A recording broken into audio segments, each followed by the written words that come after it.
Bright and early Monday morning, we're heading east. Got Tyler and Ken behind the camera. Got a totally unexpected call from an older gentleman yesterday that has his dad's original guitar. Was actually with his dad when he bought it brand new in Spokane, Washington. We're heading to Cashmere, Washington, to a place called Apple Annie's Antique Gallery, which is already exciting. And we're gonna meet this guy, see this guitar. I've seen a couple blurry photos, but it looks good. And so we're heading out there. We're excited to see him.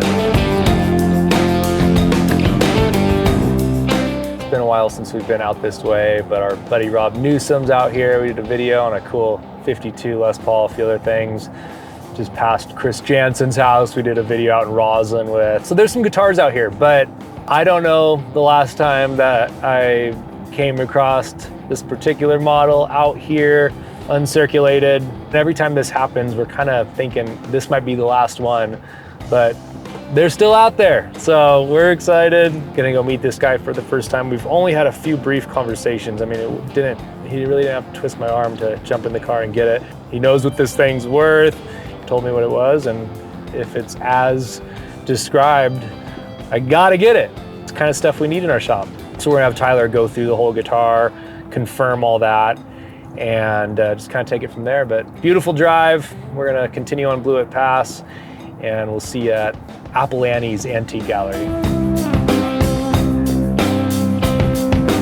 I was born in Wenatchee in 1942, and I remember as a child kind of where the edge of town was. I would say Wenatchee is a friendly place, based primarily on fruit production. There used to be an Alcoa plant that produced aluminum, but they closed up a few years ago. And it's close enough to the mountains and recreational activities that I think recreation is probably a growing industry in Wenatchee.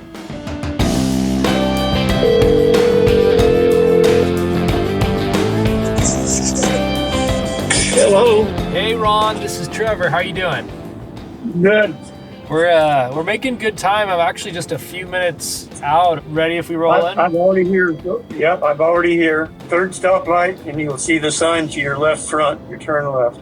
Great. You got it, man. See you soon. Okay, bye. My name is Ron Fowler, and we are in the office of Apple Annie's Antique Gallery in Cashmere, Washington. The building was started in 2002. My family came into possession of it in 2007.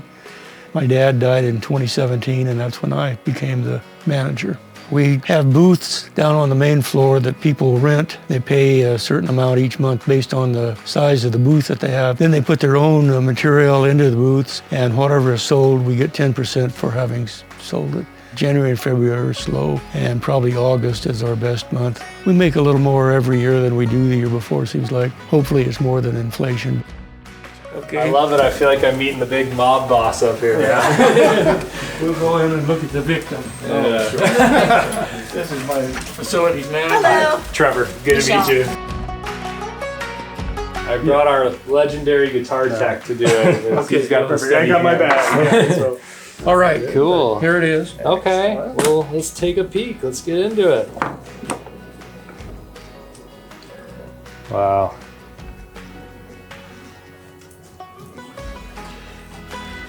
In the pictures, this little blemish shows up. What was his name? J.B. Fowler. That's the family brand. Okay. That is a Washington State registered. It's on all our cows and horses. Okay. Very cool. Which we don't have any more cows, and I don't think the last horse was branded. My oldest son names all the animals that I shoot. This is Connie the cougar. I got her up close to Leavenworth. You're only allowed one cougar in your life in Washington State, so this was my one cougar.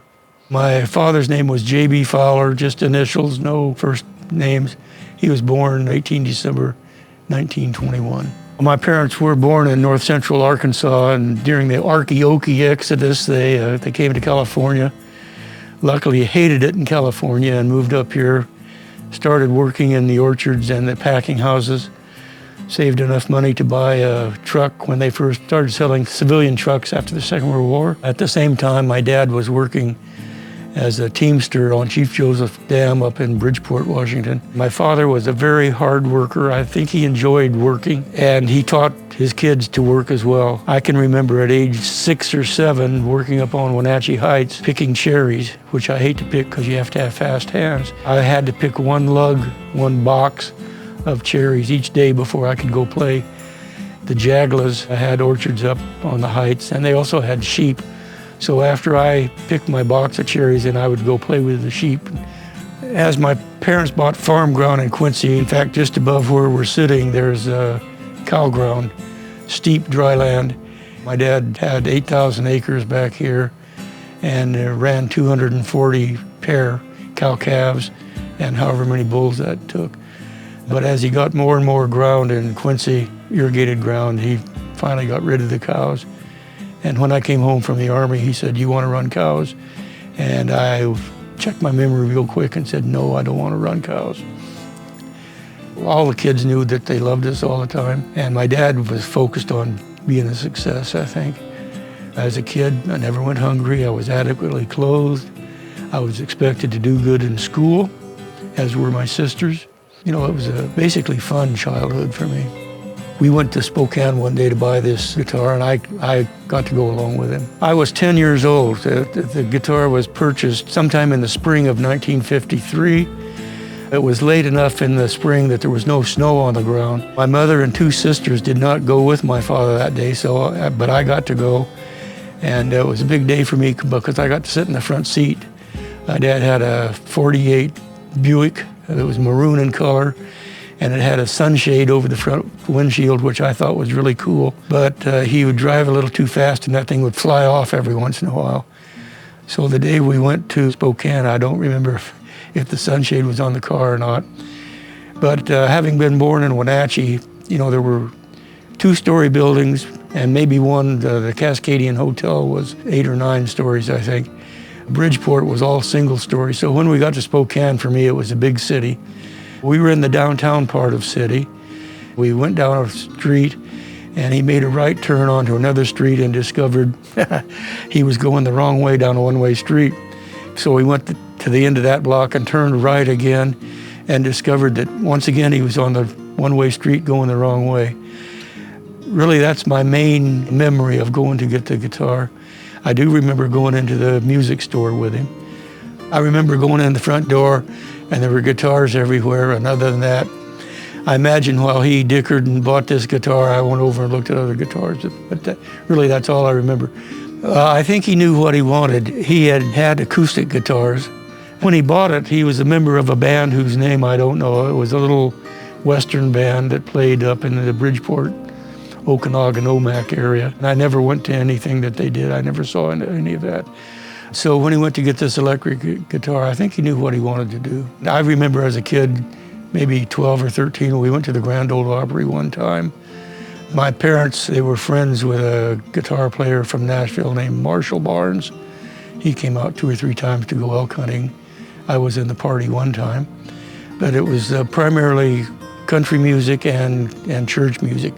The last time I remember him playing it, actually, up close to Twisp, there's a spring ride called the Beaver Creek Ride, and he took his generator and amplifier and all the paraphernalia and set that up and played this guitar one night up there. More often at the Backcountry Horseman, of course, you're out in the woods with a bunch of horses, so primarily he played acoustic guitars there, but he did play this once that I really remember. And that was probably, I don't know, in 2012 or maybe a little later than that. He was very proud of it, kept it in the closet. He had bone marrow cancer, and when he knew he was terminal, he talked to me about the guitar. He also took it down here to a music store on North Wenatchee Avenue, and he told me what he thought it was worth. And then later I thought, what he told me, it can't be what it was really worth, but it turns out what he told me was very close to correct. So I've just held on to it since my dad died. It wasn't even out of the case, but stepdaughter has married a guy from Nashville, and they came up last year when my wife was sick. I asked him to look at this guitar, and he looked at it, and his eyes got big, and he said, this is worth what your dad said, or thereabouts. My wife died recently, so I thought, well, I need to start cleaning things up, and this guitar was one of them, so I called Bob, and he called several dealers. He gave me your name. I was really surprised how you checked everything. I thought it would be a little more straightforward than it was, but apparently you're happy with it, and I'm happy with the price that you've offered, which of course is the best price I've been offered. My dad was a farmer. I was raised as a farmer, so I believe in if it ain't broke, don't fix it, and whatever you have is there to use. And so, yeah, I'd prefer to see somebody play it, but whoever owns it, it's theirs, and they get to do with it what they want. Right on the back plate, there's a small family brand. It's a J with a F. When he started talking about having a family brand, I was stationed in Germany, and I sat down and fiddled with some brands I thought would work and came up with the brand that's etched on the back of this guitar. Unfortunately, it started in his name instead of mine, but when I retired and came home, he added my name, so it's in both my and his name. I joined the Army out of college and spent 27 years in the Army. So when I came home, luckily, I was able to retire. I'd made enough rank that I could afford to retire. So I bought horses and mules. My dad had horses and mules. He retired from farming at age 75, died at age 95. And so for that 20 years, we spent time riding in the mountains, packing, hunting. We did quite a bit of packing for the Forest Service. Just had a good time. This is like truly one of the cleanest blackguards I've ever seen. I mean, this pickguard has never been off. Tyler and I chose not to do that. It's just so cool to see an original piece like this. Native Washington guitar, typewriter songs, the old polish cloth. This strap is like, that's real deal. Classic 52 neck. Look at all that figuring too. It's just, they don't make them like they used to, huh? 4634. Built on Christmas Eve. Someone was working overtime. Wow.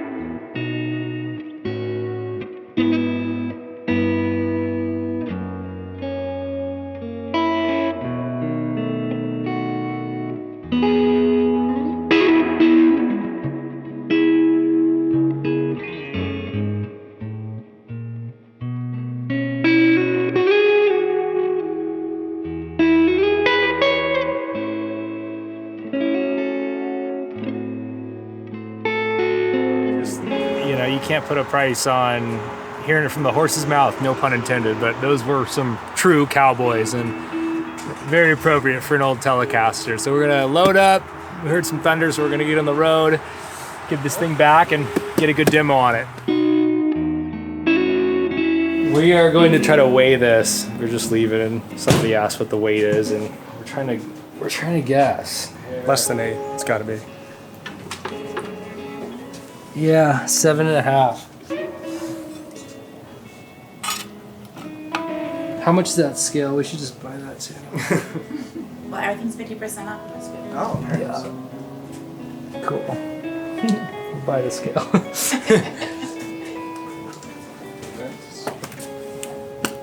Lovely. Okay. Have at it, boys.